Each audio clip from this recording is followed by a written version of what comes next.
clap, bonjour, bienvenue dans cette nouvelle vidéo. Alors, je sais même plus de quoi je dois parler, mais je dois parler de plein de choses. Je sais que j'ai tout écrit.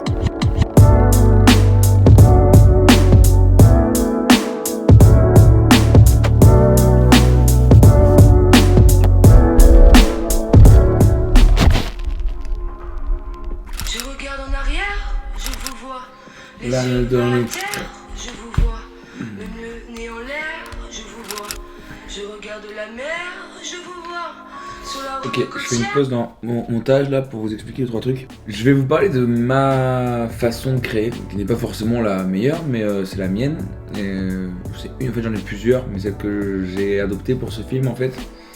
Ce qui est intéressant dans ce film, c'est deux choses. C'est que la première, c'est que c'est sur une histoire qui s'est déroulée il y a 1 an. Et la deuxième chose qui est intéressante, c'est que j'ai créé des vidéos autour de ça. Et donc en fait, je me suis filmé comme je le fais actuellement pendant toute la période de production, sans forcément avoir non plus de but dans l'écriture de la vidéo. Et souvent, c'est comme ça que je fonctionne, en tout cas récemment. Et c'est peut-être pour ça que ça plaît moins. Je suis justement en train de me poser la question.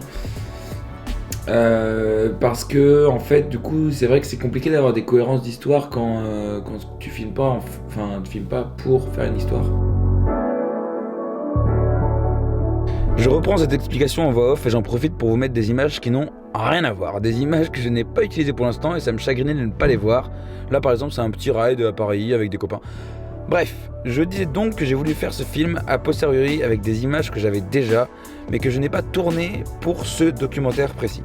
Donc il y a eu tout un travail de revisionnage, mais également de dérochage pour voir tout ce qui était utilisable et surtout pour voir ce que je pouvais créer avec. Et ça a donné ce fameux documentaire que je vous encourage vivement à aller voir. D'ailleurs là, c'est des petites images du documentaire.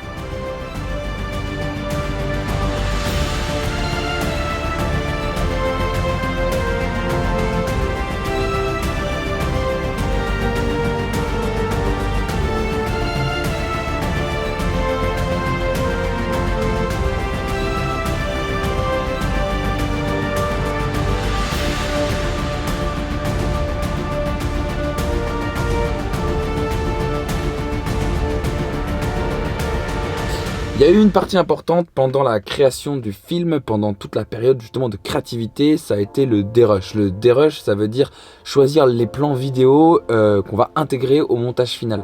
Dans le cas présent, c'était assez compliqué parce que c'était des rushs d'il y a 1 an que j'ai filmé avec une autre caméra que celle-ci. Donc déjà, ça change quand même beaucoup de choses.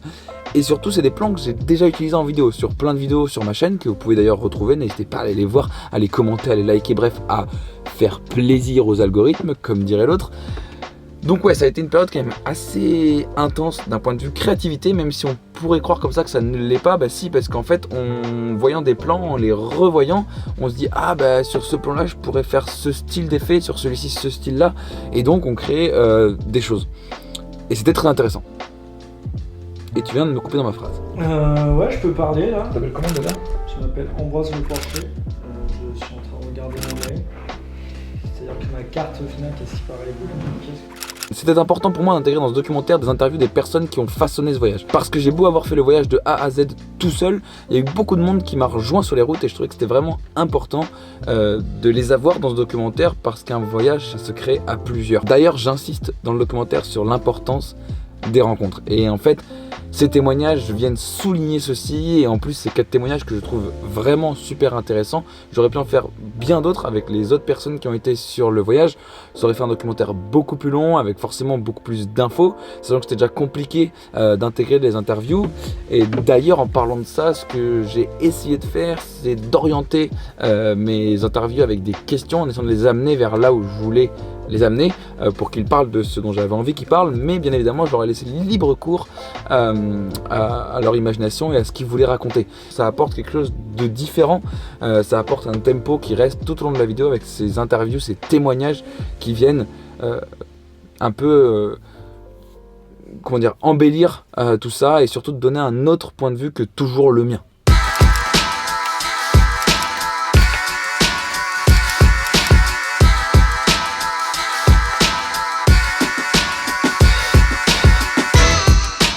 Donc une fois choisi les plans, une fois que j'ai tout déroché, donc enfin, comment j'ai procédé, c'est que je suis allé chronologiquement, j'ai déroché tous les plans réflexe, GoPro, téléphone et tous les plans drone, parce que je trouve que les plans drone, ils apportent une cinématique complètement différente, même si à l'époque mes plans drone n'étaient pas forcément folichon non plus, mais ça apporte vraiment deux ambiances complètement différentes.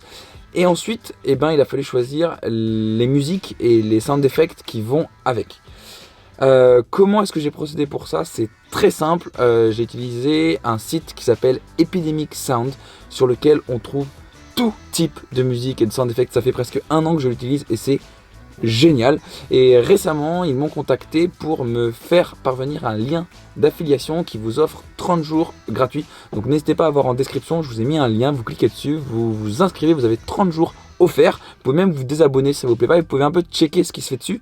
Et bref, c'est là-dedans que je trouve toutes mes musiques et toutes les musiques de documentaires. D'ailleurs, en fin de documentaire, dans le générique, il y a également le nom des musiques que j'ai trouvées si vous voulez les chercher sur Epidemic Sound.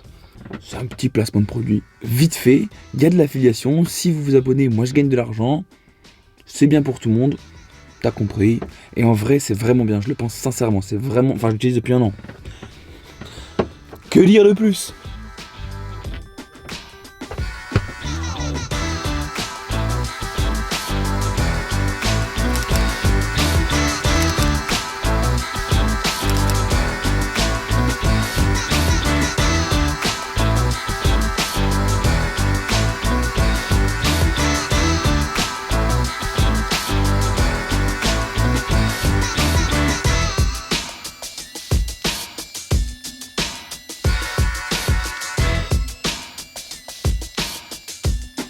Pourquoi j'ai voulu faire un film aussi long?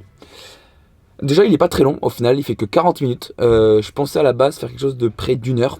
Pour moi, c'est à peu près le format d'un documentaire, entre 45 minutes et 1 heure. Finalement, j'ai fait 40 minutes tout pile. J'avais envie, pour une fois, de faire un format complètement différent sur ma chaîne et voir un peu ce que ça a apporté. Pour l'instant, les retours que j'ai sont super positifs, notamment dans la communication, l'approche des choses. J'ai beaucoup de gens qui m'ont dit, cette vidéo-là, je vais la regarder parce qu'elle est différente. Voilà, c'est le propre de tout créateur de contenu, c'est que les gens voient ton contenu, le voient et te fassent des retours dessus. Donc c'est très important, encore une fois, que vous me fassiez des retours en commentaire. Je vous attends, je réponds à tout le monde. Donc oui, je voulais faire un format plus long, 40 minutes, c'est pas forcément très long, mais par contre ça demande beaucoup de travail, croyez-moi. Voilà, j'ai pas trop d'autres explications, si ce n'est que je voulais me tester à quelque chose et je voulais voir si ce format plaisait. Depuis le début de la chaîne, moi je fais essentiellement du vlog, un peu de vidéos tuto, enfin bref, c'est essentiellement quand même des vidéos au quotidien. Il n'y a rien de très travaillé, de très anticipé, de très storyboardé, il n'y a rien de très pro en fait. C'est de la vidéo très amatrice, même si je kiffe de plus en plus ce que je fais et je sens que je progresse beaucoup dans mon contenu vidéo proposé sur la chaîne et ailleurs. Mais j'avoue que ça me titille beaucoup d'aller faire un jour un court-métrage, un film, quelque chose de travailler en amont puis tourner. Et en fait, faire ce documentaire, c'était un petit peu ça, sans la partie tournée. Parce qu'en fait, j'ai écrit avec le contenu que j'avais de base. Et en écrivant avec le contenu que j'avais de base, j'ai créé en fait en amont pour monter après. Il y a juste eu la phase de tournage du coup qui avait déjà eu lieu avant, mais je sais pas si vous voyez ce que je veux dire, c'est entre guillemets un pas de plus vers la création de films, courts-métrages et ce genre de choses. Mais peut-être, ou peut-être pas. Ouais, ça c'est une grande question qu'on m'a entre guillemets beaucoup posée. Pourquoi l'anglais, pourquoi le français, pourquoi l'alternance des deux? I've just kind of shared on Instagram that I wanted to kind of speak a bit in English in my videos, you know? Because I don't know why, but I love English, really. I really love English speaking. I really like, I love it. So, and I've wanted for like a year to put it in my videos. So I guess that kind of, you do agree with none of you have a problem with English. Most of you says it's okay idea. Actually, it's 71%. So it's like 7 out of 10 of you. So it's alright. It's not a lot. And it's been only 100 people seeing the story, so kind of 40 people voting, so it's not a lot, so I'll see tomorrow if it's still okay. But I mean, I don't want to put English in my whole videos, just putting a bit of English in the videos, because I think it's good for us to mix the languages we speak, to mix the languages we hear. I'm not saying my English is perfect or even good, but I think it's quite alright. and I think I can speak in English in my videos and not be shit, you know. So I think I'll do it. After that, after seeing that you are okay with it, I think I'll speak a bit of English. And j'ai eu beaucoup de retours là-dessus, des positifs, des négatifs, des non compréhensifs, des compréhensifs. Pour faire simple, l'anglais, le français, l'espagnol et d'autres langues ont toujours fait partie de ma vie. Depuis que je suis tout petit, j'ai eu très peu de souvenirs sans ce mélange des langues. Et du coup, ça fait un peu partie de mon quotidien. Vu que dans mes vidéos, je parle de mon quotidien, ben, j'avais envie de l'intégrer à ça. Et en fait, ça apporte un peu ma marque de fabrique, ma Valmarque de fabrique. Non bref, tout ça pour dire que je trouvais ça intéressant. On m'a fait la remarque que des fois c'était compliqué de switcher son cerveau de l'anglais au français. Je comprends, c'est compliqué pour tout le monde.